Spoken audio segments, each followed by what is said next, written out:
back at you from the favelas of Brazil over to fucking Canada here. We got Ronnie DeRitter taking on Brandon Allen. Me and Hot Hand today. Mo's gonna join us midway through if he has time. We got the jet out.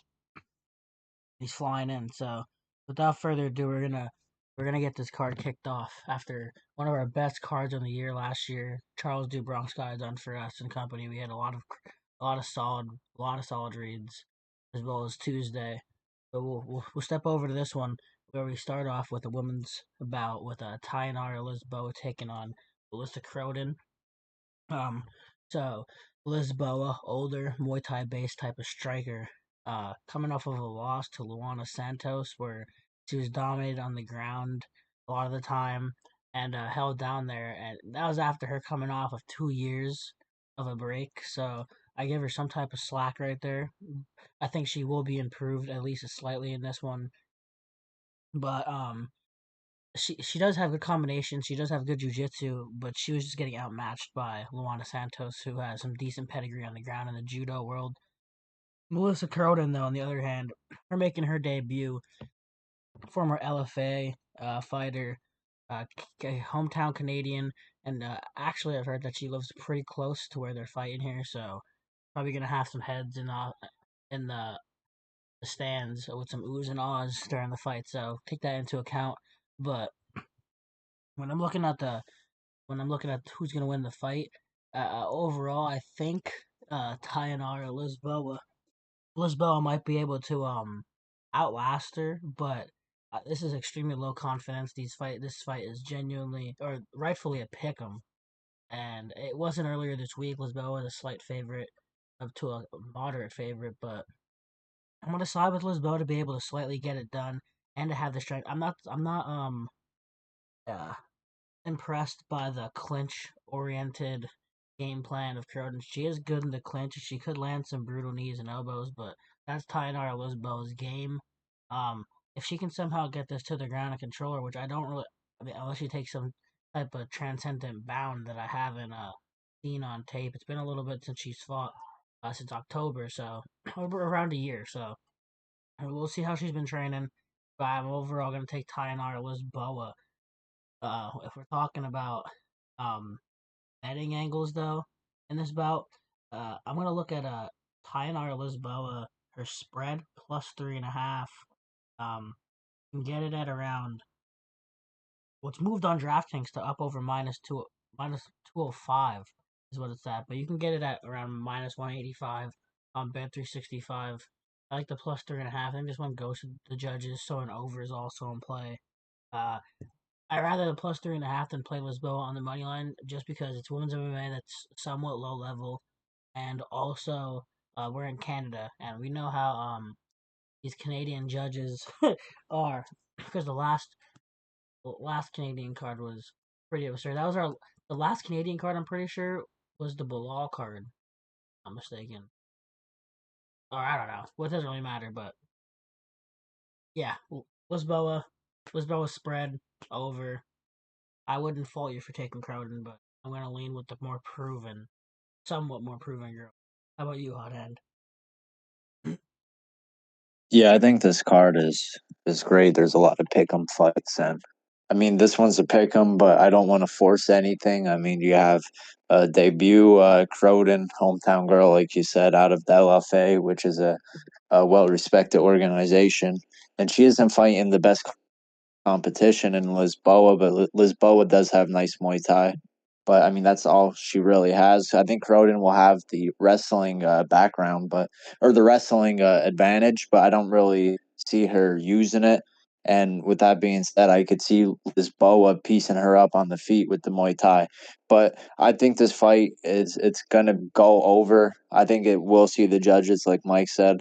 I don't really foresee a knockout or a finish, but I wouldn't bet on it money line wise because I think Croden could get a robbery, like Mike said, because the Canadian judges are a little bit biased for Canadian fighters. So I think with that being said, money line shouldn't really be your first play, but I think a over would be a nice lay piece. Yeah, you know how it goes with the first fight of the night. I actually did find some value Um, since these girls have some finishes on their records and Croden has some decent high tempo, they have the line um relatively playable for an over or a fight to go the distance. Fight to go the distance is at minus 174 on FanDuel. Um, I think that's a nice route to go. Or the over 2.5, which you're getting at minus 215 on FanDuel. I think is a beautiful parlay piece. Um, I don't think these guys are uh, have enough power or high level enough. The only one who I'd be worried for finish is probably Lisboa if she catches her a bunch on the feet, and then you can easily hedge that with Lisboa by knockout at plus 1100 or Lisboa by submission at plus 750. So, or just the double chance on Lisboa by finish, which is I'm actually not seeing other. It's gonna be plus money though, regardless. But yeah, we'll move on from that one to the next bout, which I'm a little bit excited for. We got Ozma Bekoev taking on Yusri Belgari. Yusri Belgari, talented striker. He's huge. He's gonna have like 5 inch height advantage in this one. He's from the striking world. He's fought Israel Adesanya. He's fought against Alex Pereira and won before. He trains over there with them now, and he's come over to the UFC. Dana White Contender Series he fought. It was a little bit disappointing. He gassed out. Didn't look the best, and that was. I think that was he's ventured up at light heavyweight, but I'm not sure if that bout was in light heavyweight. But he didn't get the contract from that fight, and he's been disappointing, but he has sat away for a little bit from the game. He's getting a fight here against a shorter guy, but Asmat Bakov is a demon.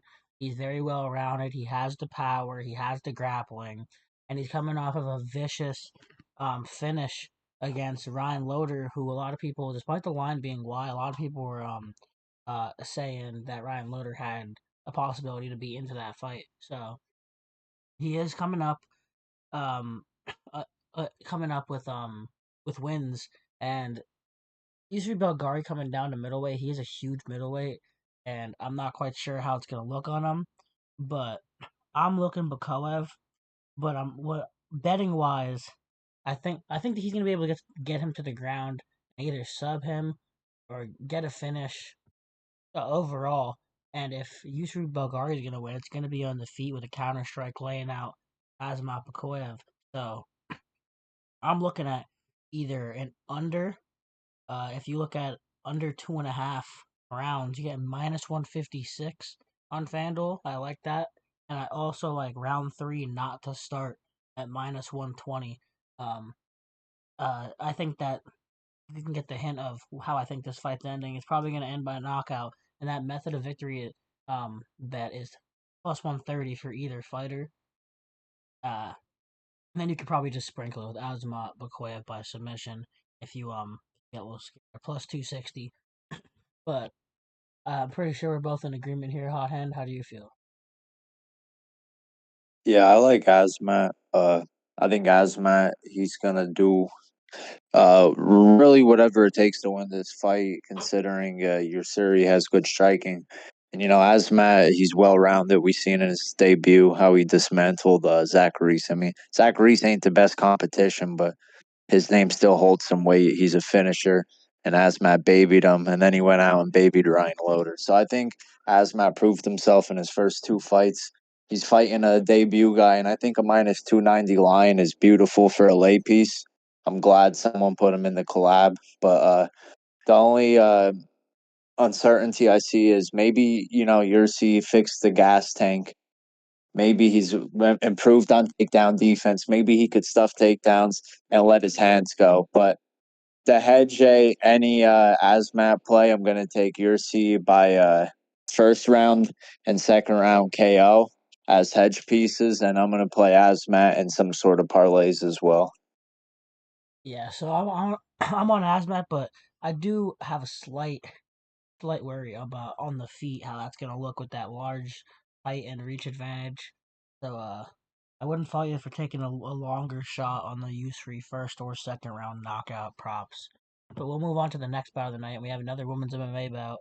Two Brazilians clashing over here in Vancouver. We have Ravina Oliveira taking on Stephanie Luciano.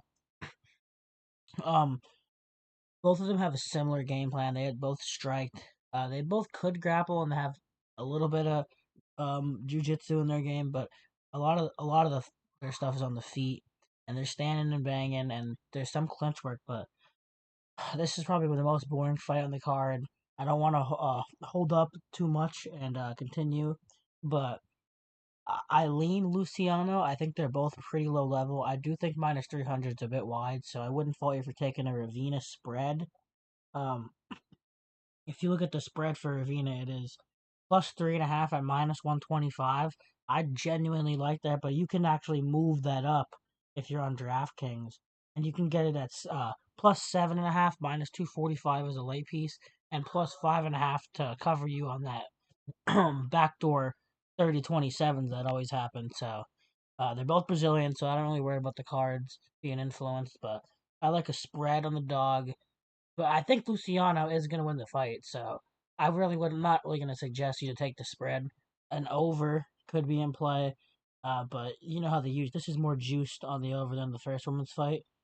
Fight to go the distance, you're getting that around minus 230, minus 240, so you can lay that up with the other woman's fight, and that's probably around plus money. So, how about you, Hot Hand? You feel anything for this?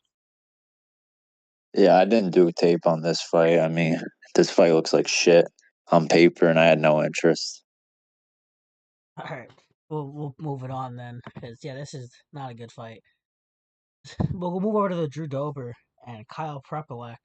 Um, two guys that whoever loses here is probably getting cut. But is Drew Dober getting cut? If he loses, you think? He's on that losing I streak. don't think Dober. I don't think Dober will. He puts on good fights. You know what I mean. He has good brawls. Yeah, He has a chin. He swings hard. he is good for the UFC. So, but for this fight, I think that's gonna be a stand and bang type of fight. Uh, Kyle Prepelec's a bit slower with his pressure, and he's a little bit more like yeah, he like I just said, slower with his striking. He's trying to set stuff up. He's just standing on the feet, trying to gauge his opponent because you can usually pressure them because they're usually trash. He was landing shit on BSD whenever he was on the feet, but BSD is a bit chinny and it leaves his chin up there when he's countering, if you could see it in that Poirier fight. But Drew Dober is going to be throwing a bunch of volume, I think, from the opening gun. He's coming off a knockout loss to Manuel Torres. I think that was his last fight. But he's trying to get back in the win column here. Minus 500 is a bit ridiculous. I don't really value Propolek in terms of in the striking or in the grappling. He does have durability, and I don't think he's ever been finished via knockout before. He got submitted by BSD, but knocking out, I'm not quite sure.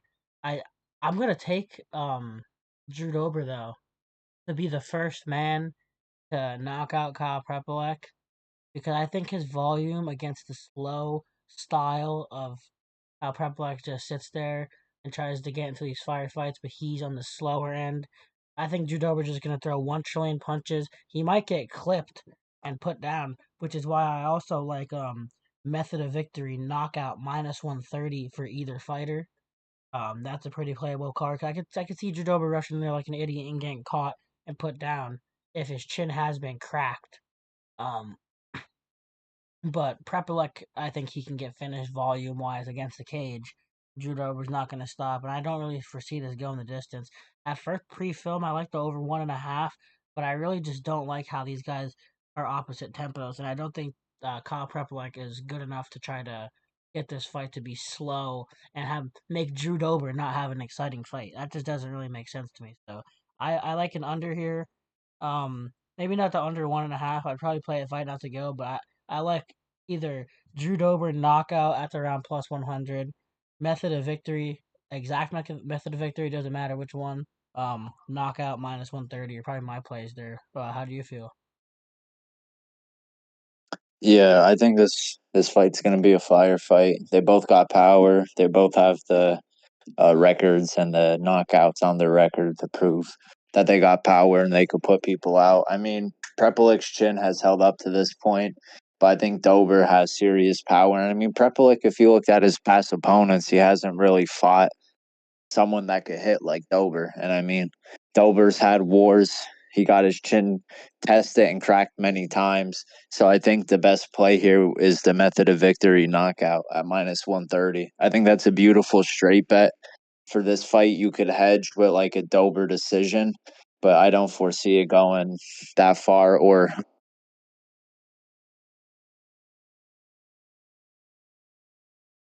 this volume punching him for like a decision win. But I do think this fight ends inside the distance, be a knockout at minus 130. So I think that's the play here. Yep. Not much more to say about these two knuckleheads. We'll move on to the next fight, and we have Danny Barlow coming up to 185 here, taking on Jourdain Santos, who's coming off a loss against Ozzy Diaz. Another somewhat wide line here at minus 300 for Danny Barlow. But after some tape, I don't think at the minus 300 is justified because that's a bit like what at 75% implied probability. I think it's a bit wide for someone who's coming off a vicious knockout loss not extremely long ago, while also coming up 15 pounds against a guy who's scrappy and has never been finished. So, via knockout at least.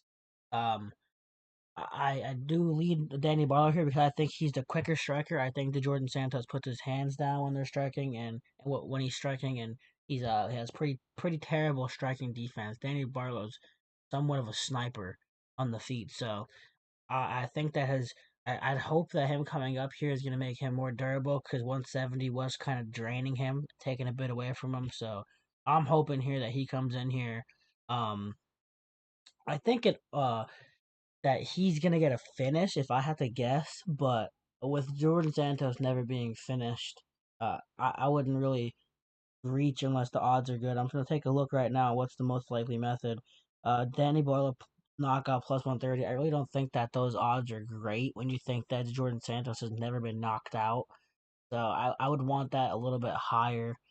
Um, I'm looking at round two to start minus 290. I think that's a worthwhile parlay piece. I think that this fight more than likely goes to the second round. And over 1.5. Let me get that lineup on DraftKings real quick. Um, I think that could be another route you can take because over 1.5 is a reasonable minus 170. So that could be a parlay piece. But if Danny Barlow snipes some early second round, it would suck. I also took a look earlier at the alt round betting. Danny Barlow round three or by decision at plus 170. I think that one could be decent. I think you can finish him late or get a win on the cards. I'm not paying the minus 300 line on Danny Barlow here. He has to prove himself to me at 185 at least, coming off that knockout to a Cage Warriors fighter. So, how do you feel about that one though? Yeah, I don't like the line here, especially with Barlow coming up a weight class. I remember before his Vera fight, I was kind of high on him. I thought he was going to have a lot of success, and then he split decision with trash ass Vera, and then just lost to Sam Patterson or Peterson, whatever his name is. But the one thing I do remember about the Jourdain Santos is his chin. He has a very good chin. I remember his Will Curry, I believe his name was, fight on Contender Series. The Jourdain Santos was a big dog. He weathered the storm early and then put it on him. But I mean, the Jourdain Santos doesn't have good technique. He doesn't have crazy power. He isn't good either. He's just like one of those tough fighters that get beat up, weather the storm, and then beat you up. But with Barlow coming up a weight class, I think his power is gonna be a big difference maker here, and I could see Danny Barlow getting a knockout here, but there isn't much value on that. But I do like the Jourdain Santos submission money line only at minus 105. I think if they do go to the ground, he's going to be the better grappler and be throwing up sub attempts here. So I do like that play, but if you're betting money line, I would stay away from it. Yeah, minus 300 is a bit wide for me, but we'll keep this one pushing over to a fight that I'm pretty excited for.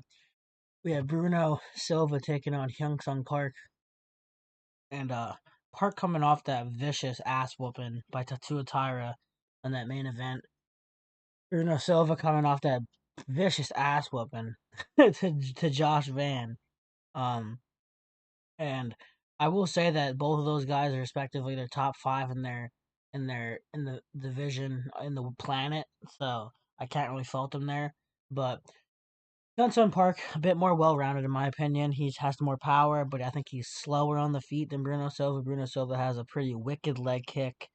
He was stinging Josh Van with it early in their bout. I think that he can put that to success here because I remember covering him again in his fight.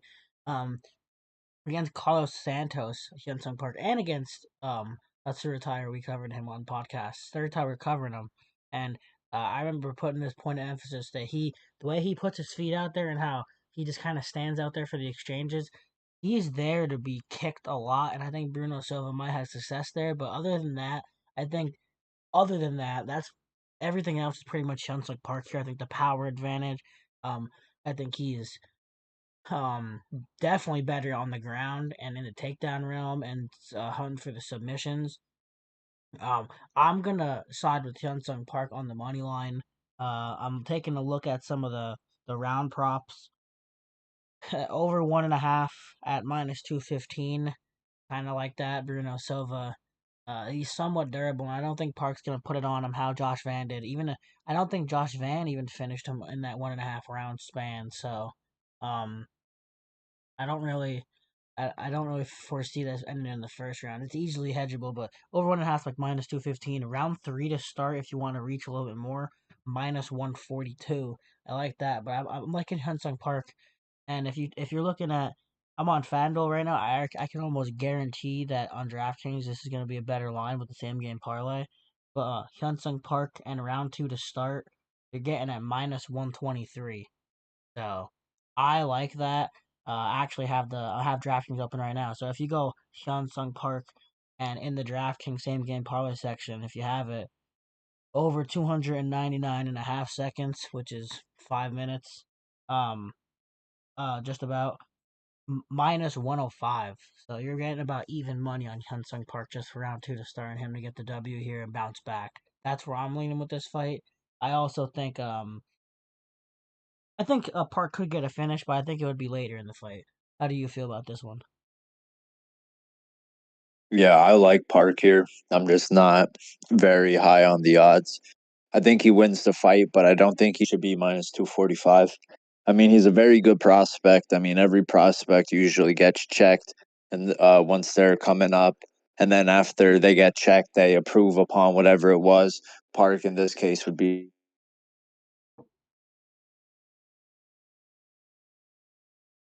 went in training camp, went heavier, and I think he is going to finish Bruno Silva. I think his hands are going to be better. I think he's going to keep it on the feet, and I could foresee Bruno Silva winning the early rounds, maybe like round one, and then I think Park finds a finish later in the fight. I think Park is just going to need a you know what am I like the words I'm looking for here like kind of find the range and like come off the loss, come back into the octagon. But I don't think Bruno Silva is very good.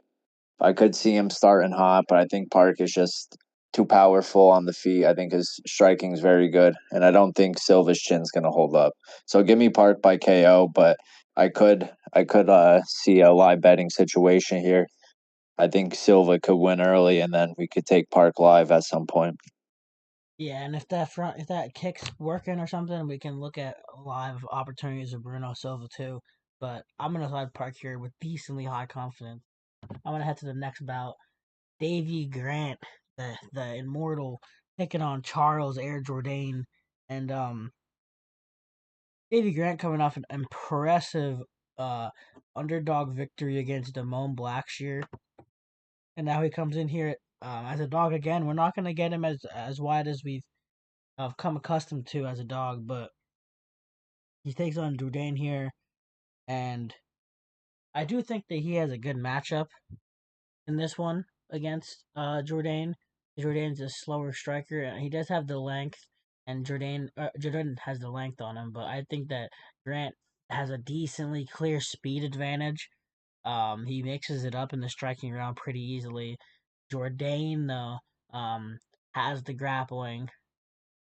Um, and uh, he does have the rangy striking as well. So I'm trying to think about a scenario overall about which way this fight's gonna go. I could see Jourdain getting into the mat, but I can also see this being a kickboxing match, which would play in Davy Grant's favor. I'm overall gonna slightly side with Charles Jourdain because of the younger, him being 10 years younger, and him having he came down weight class. So well, this is like the second fight in the weight class, I believe. I think he's gonna be carrying himself a little bit better. I think he's gonna be able to get the takedowns. And I think that he's going to be able to connect on some of the end of his punches. But I will not be surprised at all if Davy Grant wins. I'm not going to be betting Charles Jourdain. I'd rather actually bet at the same line at minus 170 or minus 175, whatever you're getting Jourdain at.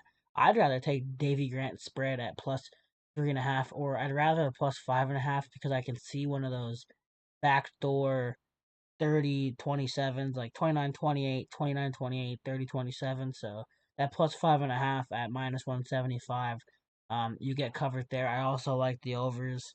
I don't really foresee a finish in this one. If anyone, it comes from Jourdain, I think, um, on the mat. But if Davy Graham was able to stick away from the submissions against Blackshear, I think he'll be able to stay away for 3 rounds against Jourdain. Give me Charles Jourdain by decision on the prediction, but give me Davy Grant spread as the bet. How do you feel though? Yeah, I like Jourdain here. I think Grant is going to have the speed advantage, clearly, but I think Jourdain's going to be able to mix it up better. I think he's going to, initiate clinches and put him against the cage. And I think Grant's takedown defense is going to hold up. But I could see Jourdain maybe milking out a minute or 2 minutes in a clinch, just land the knees, elbows, and then these Canadian judges will be like, "Oh my God, Jourdain's doing good." The crowd's going crazy for when every time he's connecting. And I think Jourdain's going to have more power. I think he looked very good in his debut, his last fight for the weight change against Victor Henry. But I do think Jourdain is live here. I think he is going to just look crisper for Davy Grant. I mean, Davy Grant's very good, but I can't fade Jourdain in his home country. So give me Jourdain. Yeah, that also played into my decision too about him being the hometown favorite on the card. So I think Grant is live as a dog, but I'm gonna side with Jourdain as well. Uh, and before we move on, we're gonna stop here for a second and just say hop over to the Fade Factory. Free Discord. It's in the bio as usual. Um, absolutely smoking all sports, especially the NFL, hitting ridiculous plays. I'm personally up over 260 units on the year, 80 more units than any other year I've had. I'm having one of the best seasons I've ever had. Well, seasons, years, I mean, in any sport. But hop in. It's all free. We do have our own We have sections too with that our premium if you want more of a investment style or coaching wise. We have MMA Gems, which is our which is our podcast. Pretty much the podcast reads like our top are actually what we're putting in and what we're sniping, not just breaking down.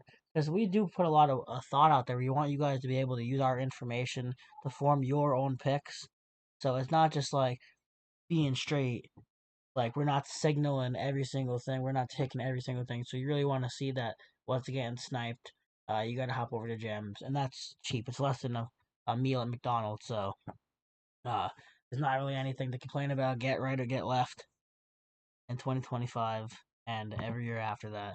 Move on to the main card. Matt Frevola taking on Kyle Nelson in a mid off. To be honest, uh, Matt Frevola, good grappler. Kyle Nelson, also a good grappler. This fight is probably my least favorite of the guy fights, but after film, I just feel like Matt Frevola is so slow in the striking. I think he has the power advantage and can easily put out Kyle Nelson on the feet. But I think when it gets into the grappling scrambles and stuff, I think he's a bit slower. Uh, I'm not going to be touching the money line whatsoever. I think you can just take the under here. I'm looking at an under in this fight. I if I had a gun to my head and I had to pick who's gonna win, I'd probably like Maverick had the tougher competition. But he's looked bad against them, so like you can't really like say like him like a plus attribute just because he's fighting the better guys. He's getting embarrassed by the guys. So I like the under 2.5 at -150. These guys both go at it pretty much, and they're both knuckleheads with bad chins. Under 1.5 +135, also a look. Or I don't really want to mess around with the method because I can see a sub here or I can see a knockout. So I'm staying away from this. Uh, I could see for like Frevola it only takes one punch for him to finish this fight, which is why I don't really know who I lean. Like it doesn't really matter, but I could see Frevola getting the knockout, but Kyle Nelson's a little bit more active, so I'm gonna pick Nelson by submission if I had a gun to my head, but I would not be even surprised in the slightest. And I will have a bet on Matt Frevola already for the collab, so I'm gonna have to ride it out. But this fight is not pretty. And Kyle Nelson's from Canada, so he's gonna have like +5 attributes. But besides that, take it away, hot hand.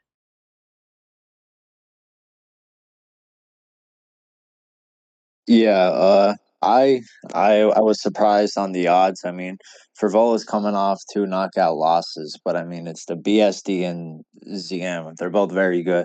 BSD just subbed Ruffy. ZM's been fucking beating everybody. So I think those losses don't real. I mean, they hold weight because he got finished, yeah, but they're both finishing Kyle Nelson as well. So I think Kyle Nelson is pretty fucking shit. He doesn't really do anything like spectacular. He's well rounded, and I mean, like Mike said, Frivola is slow, but when he lands, he fucking lands, and he could put out anyone.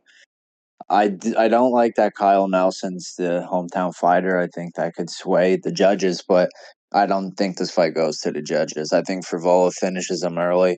I do like a Kyle Nelson sub at +2K. Uh, as soon as you said that, Mike, I Plus two checked the thousand. That's line what on it it. is. +2K Kyle Nelson submission. Nah, I'm taking that shit on God because that's like a read that I actually predicted. I didn't even see the odds for it. I'm checking what it is on FanDuel right now to see what the odds are there because it's usually slightly better here than it is on DraftKings. If that's wild. It's better actually on DraftKings. +2,000, man. I feel like that's a must take. But continue what you were saying before I interrupted you.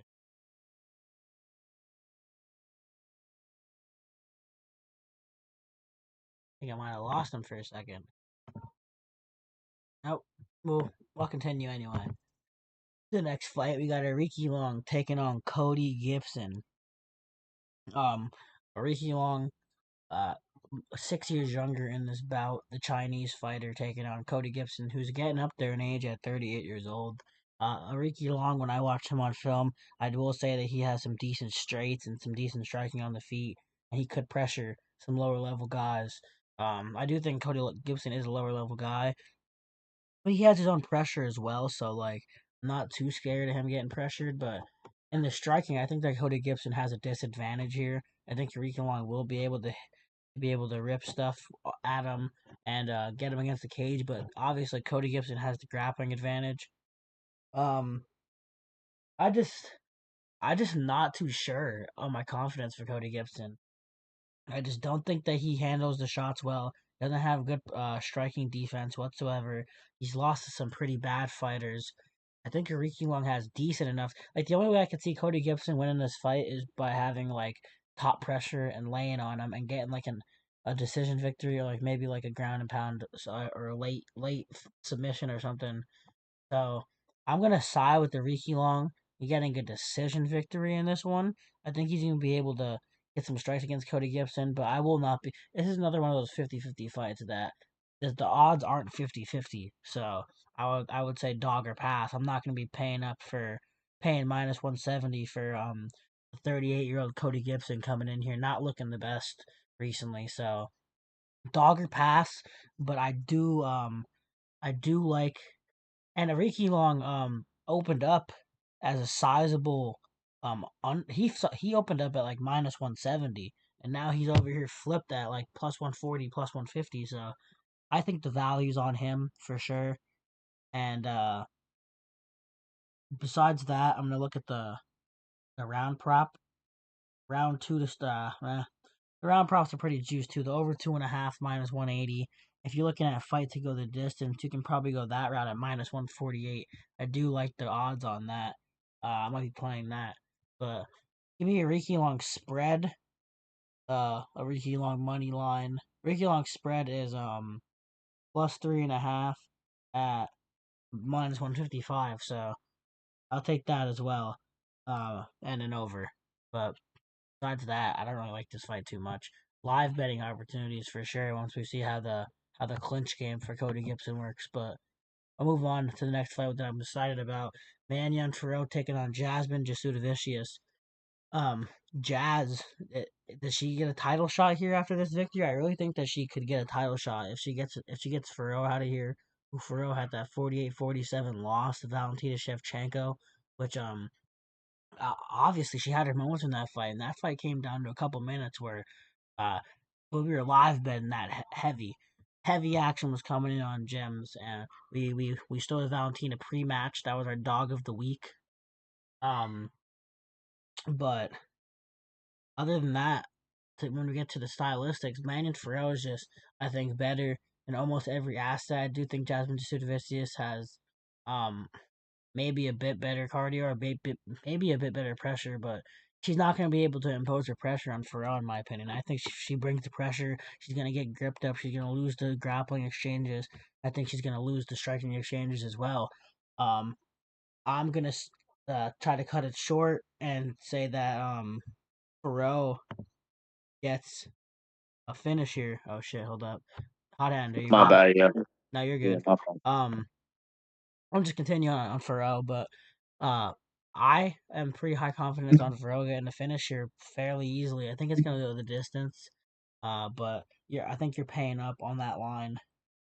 But there's gonna be action in that fight, so I think with those guys colliding, or those women colliding, if you're looking at over 2.5 at minus 425 on DraftKings, I think there's a good odds on taking like a fight not to go the distance, a sprinkle, not for like an actual prediction, but like for like the relative what the odds are saying. So I like Farrell by the decision though. Fairly high confidence on Farrell money line. I definitely will have that played, and I already do have that played in other plays, but take over hot hand. Yeah, I like Jasmine here. I think her grappling is gonna stand out. I think she's gonna clinch a lot. I think she's gonna have success. And I think she's gonna get past the like crazy style of attacks and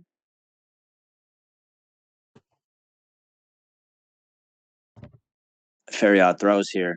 But I think Jasmine is the play. I do like her as the spread. I do think that she is. I think the odds are closer than they should be. Or yeah. I think the odds are farther apart than they should be.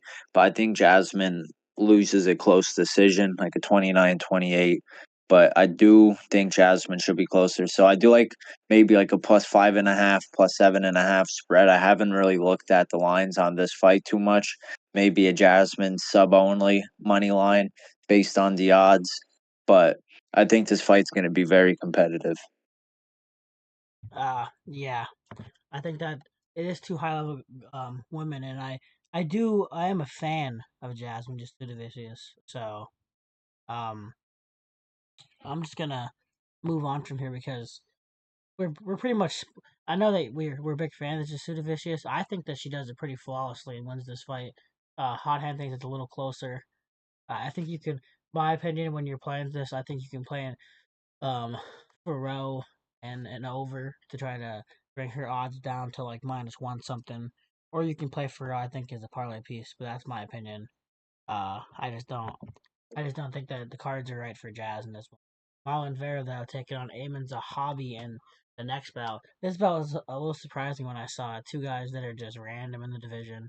Cheeto Vera, kind of fizzling out now in this part of his career. But Eamon Zahabi on the opposite, on the rise, and he's back in Canada after beating Jose Aldo and getting soccer kicked twice and still winning the fight. I don't really want to speak much about this. I think that his mobility is going to be the difference here, and he has a good jab, and he's going to be out there.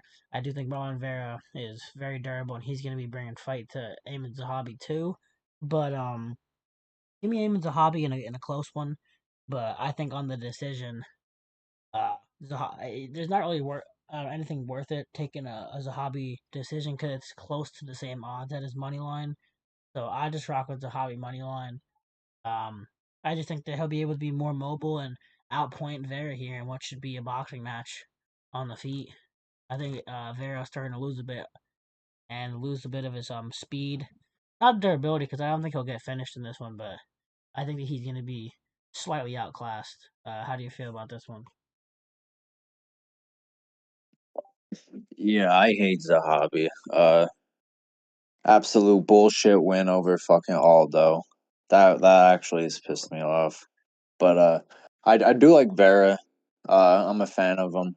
He loses to these big name fighters, so people really aren't high on him. But I mean, it's the level of competition he has beaten and he has fought. So I think that Vera. I don't know. I could see Vera turning it around here. I can't see him losing to someone like Zahabi who wins bullshit victories. And Vera is very tough. He has a crazy chin. I mean, he isn't going to get finished. Some of the shots he ate in his past fights are crazy. So I like Vera plus 7.5. I could see Zahavi winning again a bullshit decision, but I don't think he just starches Vera because I think Vera's a dog. I think he's competitive, and he's been in these scenarios where he's outclassed and he still puts it together. I mean, he had a split decision with Sandhagen for 5 rounds, and Sandhagen just fought Marab and gave him his second hardest fight besides Umar. So I mean, MMA math there. I think I think Vera ain't getting finished, and I think he's very live here for an upset. I mean, not a huge upset, but he is the underdog. But I do like his plus 7.5 a lot for a parlay piece. Yeah, plus 7.5. If you're looking at that line, it is at uh minus 600. Wow. Minus 600. Holy shit. Plus 5.5. Okay, yeah. Plus 5.5 minus 400. Plus 3.5 minus 270. So you're getting pretty juice on the Marlon Oh, Vera spread. Uh, that's because they know he ain't gonna get finished, man. And then Zahabi's decision is like the same as his money line. yeah. This fight's a bit sketchy. Might have to play it live. I think they will be going the distance, so you probably have Yeah, a I agree. decent amount of time to play it live. I'm gonna take the Zahabi on my lean though. We're gonna head over to the next fight though. We have Kevin Holland taking on Mike Malott. Oh, Kevin Holland, man, I fucking hate. But Mike Malott, coming off a knockout against Charles Radke.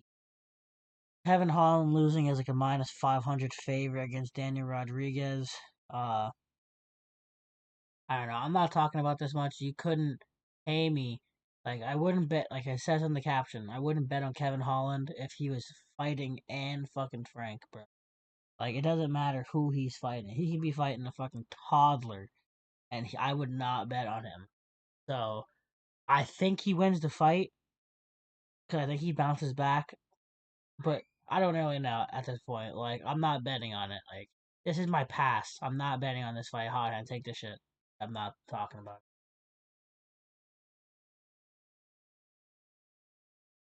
Yeah, it's Kevin Holland, one of my favorite fighters to watch, but not to bet on. I mean, he's banned betting wise. I mean, you don't know what version of fucking Kevin Holland's going to show up. Is it the one that's going to sub Lou Popping out a bit. dominate it, and it doesn't even look like he's trying? But I do think this fight. I do like a over here. I think a under is going to be pretty heavily juiced. But if you look at Malatt's last fight with Trevon Giles, he barely even threw. He really didn't exchange, knowing that Giles has power. And I think Holland has the same finishing ability. So I could see Malatt being cautious. I could see Kevin Holland pushing pace here.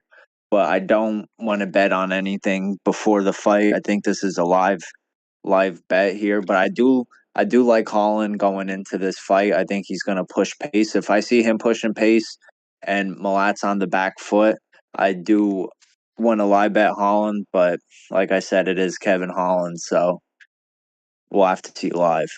Yeah, I think Kevin Holland wins it. I think he could find the chin of Malott. I think that like what you said about him being able to put Malott on the back foot is something that you can pay attention to in this one. It's a bit scary. I'm not betting. If fuck, I'm gonna end up betting on Kevin Holland, bro. But Look at Malott and Magny, bro. Malott dogged Magny, absolutely gassed out, and then got fucking beat the shit out of. Magny had him like mount or no, not mounted, but he had his back, I'm pretty sure, and was just clubbing him to a ground and pound TKO. So I mean, yeah, I could see the same type of ordeal. You know what I mean? Holland gets him down late in the fight. Malott gasses because Malott is big and throws with power. So you know what I mean? If he's missing, Holland's fighting smart, grappling, gassing him out. I could see Holland getting a late finish, but bro, look at Holland against D-Rod, bro. His cardio looked fucking terrible. yeah, he looked he looked so bad, man. So it's like I don't it's I don't know. It's hard. Like I said, live or pass. Yeah, yeah, we'll keep it pushing. We got to the main event. How the fuck is Kevin Holland in a co-main too? Let me point that out. He's in the co-main, bro. What the fuck are we doing? But we have Reiner de Ritter taking on Brandon Allen. It was supposed to be fluffy, but we have Reiner de Ritter here. Right, or we have Brandon Allen here coming off of his victory against Marvin Vettori. That was a pretty quick turnaround, though. Wasn't that a war with Mo Vettori? just got in here. Mo just got in. Hold on. Let me give him an invite. He came just in time. I'll invite you. Look at this. Mo, I sent you the invite, clown. Mo Pork.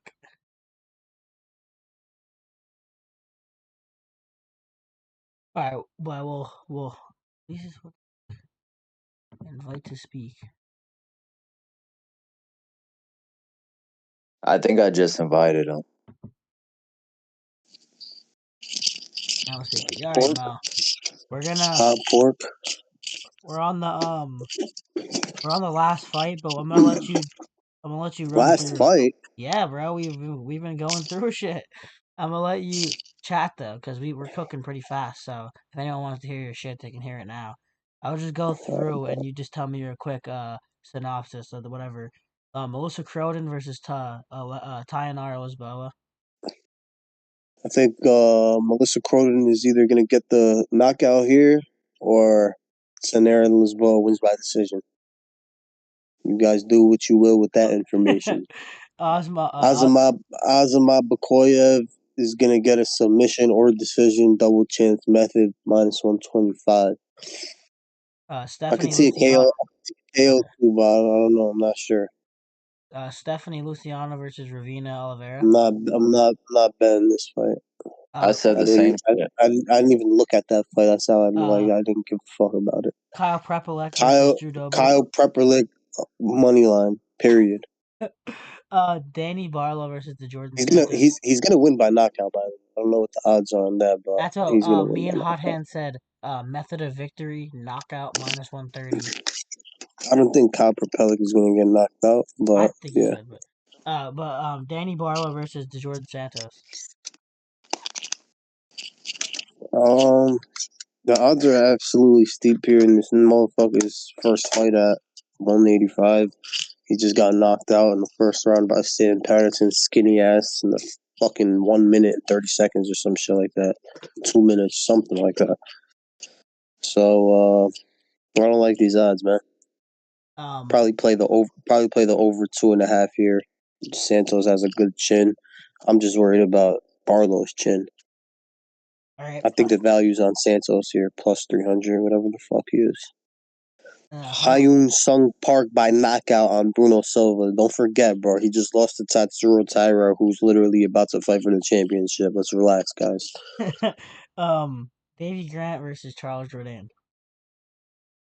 I think Davy Grant's gonna beat the shit out of Charles Jourdain. On the feet, you think that he's gonna Uh, outstrike him? I think he's gonna destroy him everywhere in the fight. He's gonna stop the takedowns. He's gonna destroy him with the hands. He's gonna stop Jourdain's fucking fluky ass shots that he's gonna try to go. Jourdain's gonna try to take this fight to the ground. That's what he's gonna try to do. Matt Frevola is gonna beat the shit out of Kyle Nelson, but I'm not looking forward to Matt Frevola selling me for a third time in a row. Bro, it's gonna happen, bro. Mo, Kyle Nelson sub plus 2K. Beautiful Yeah, hedge. bro, we were talking Plus about it. 2K. What is it? Kyle Nelson by sub plus 2,000. No way, bro. What do you mean sub? Bro, Bro, look how quick he got to the back of Steve Garcia. If this gets to the ground at all, he's fat. I'm not saying this is gonna happen, but I'm saying plus 2,000. Bro, if this motherfucker couldn't sub Jai Herbert, you think he's gonna sub Frevola, who's literally like he's a BJJ wrestling type of guy.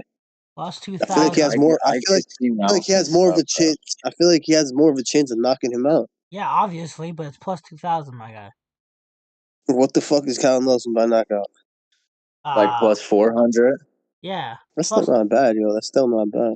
all right, but All right. Well, Arichi Long. bottom line is any of those props are sprinkle bets. The only thing you Yeah, should be of betting course. here is a money line. Oh yeah, no, Frivola's in the collab play. All right, let's go. Aoriquileng by money line. Okay. Over 2.5 rounds to be safer. Okay. Jasudavicious versus Fiorot. I swear to God, I feel like Jasmine Judiceville at plus 300 is literally insane, bro. She could literally easily take this fight over with her wrestling. Easily. And then Eamon Zahabi. Zahabi's gonna beat the shit out of Vera because I just saw something on that Jackson podcast shit where like him and the coach had a bet where the coach can't yell at him anymore if he like loses the spar or some shit. And he lost the spar, so the coach could keep yelling at him. I think I said that wrong, but you know what I mean. Then Mike Kevin Malott Holland. is a lock, Huh. an absolute lock. Me and Hot Hand are on. We're not taking him, but I'm taking him. What? Are you no, dumb? I'm saying I think Kevin Holland might win. Dead ass. No. Bro, it's Kevin I'm so Holland. You dead never ass, bet his bro. fights. Like, listen to me right now. I think Kevin Holland could win, but I'd rather Unless, buy. never mind. Let me not say that. You think he's a lock, Mike Malott? I think he's a lock. It's Kevin I, Holland, bro. Oh my god. I think Mike Malott could like get a club and sub here. Now that you just said that, Mo, I have to bet on Kevin Holland. Just take him down and just hold him there and find the sub eventually. You know what you just did? I have to bet on Kevin Holland now because So bet on Kevin Holland. and we're gonna cash. I'm not seeing you at the counter when he sells me again. Alright. All right, Reiner DeRitter versus Brendan Allen. I didn't talk about mine yet, so I'll just go through. I think Reiner DeRitter's gonna be able to beat him on the feet, and I think he's gonna be able to beat him on the ground. I think his knees are gonna be vicious in this one, per usual.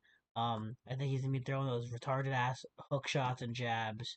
Uh, I do think that his size is gonna obviously be a factor as a usual fight. Brendan Allen's coming off of a war with Marvin Vettori, where he took a lot of strikes in that fight.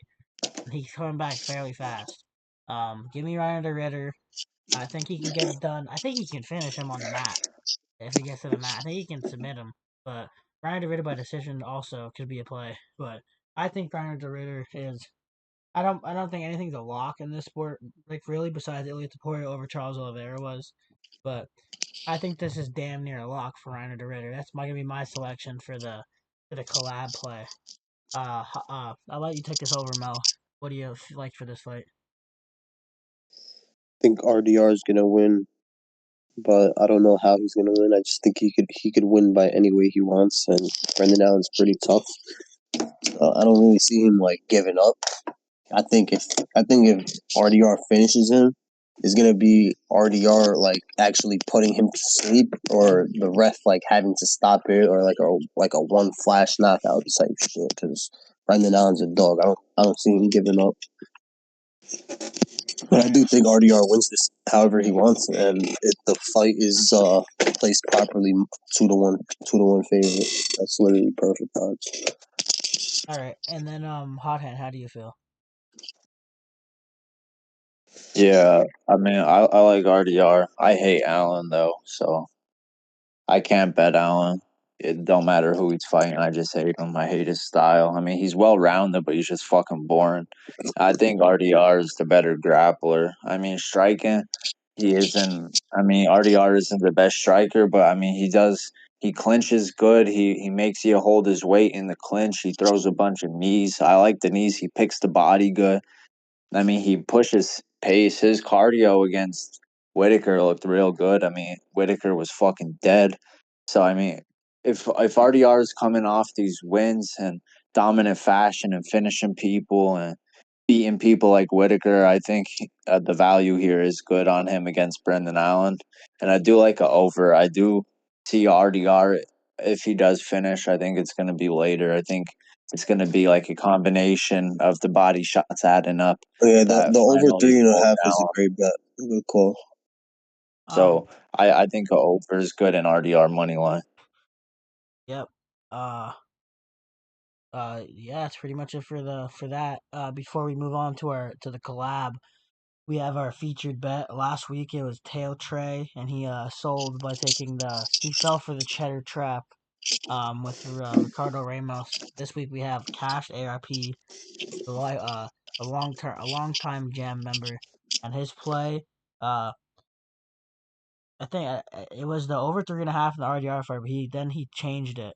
It's now it's Ozama Bekoev versus Yusri Belgaroui, method of victory knockout plus 125. So that's his Oh, play. fuck no. I like it too. I think that Hell no. I think Ozama can knock him out, and I think the only way for Yusri to win. I don't like that method of victory. Yeah. The only way that fight ends by knockout is if Azama gets knocked out, and I don't think that happens. I think Bro, I ground and think pound. Azmat's way too live for a sub. Yeah. Yeah, I feel like Azamat's gonna like literally take him to the ground and sub him. Easy. Like this dude's a kickboxer training with Pereira. You know what I mean? Like if Azmat comes out here with that fucking Bilal mentality, thinking he's gonna show Canelo hands against a striker, you know what I mean? Like that's just dumb. I'm I saying I could see foresee ground him and pound. grappling. I could see ground and pound Yeah, though. yeah. I mean, Yeah, I can I see could see that. ground and pound too, but I don't see him like getting the stoppage by ground and pound.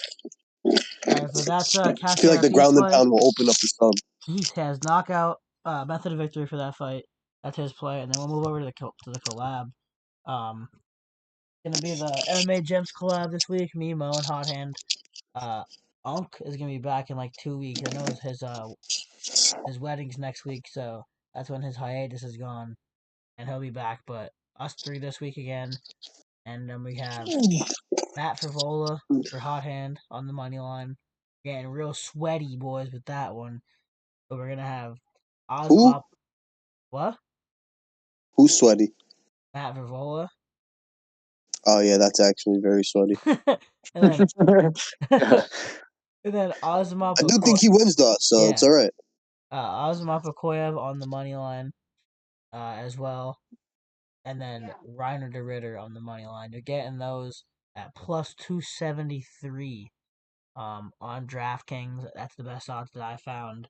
It might be slightly lower now because we released this a day early to our gym members, and you guys get it here and on Twitter. So plus 273. Solid odds for the three legger. Try to get back on track. Mo Pork sold us last week with Stort Nickel. Um, so I should hopefully have just put the Aswell KO plus 450 in that shit. and you said we had to have Aswell, bro. That just reminded me. You should have took Aswell over Stort Nickel. You were I more told confident. yeah, You bro, were I more and confident in that. when I said Aswell was minus 142 when I said Yeah, it, I know. And and then you he were went to minus see 280. see stop doing that shit. Start picking your You know most what's confident plays. you know what's hilarious, bro? I literally said, bro, minus 142. He's gonna literally beat the shit out of him. That's what I said, word for word. I'm not He's gonna gonna beat lie. the shit out of him. Reiner de Ritter is probably not even my most confident on the card. It's my second most confident. My most confident, I think, is Faro. who's part? I think Faro is Who's your my most confident? Faro. That ass man in Faro. Nah. And we'll see you guys at the cash counter. Hopefully, we had a great card last card. We're most likely gonna be green again. So as always, it's good. See you No, later. I'm gonna be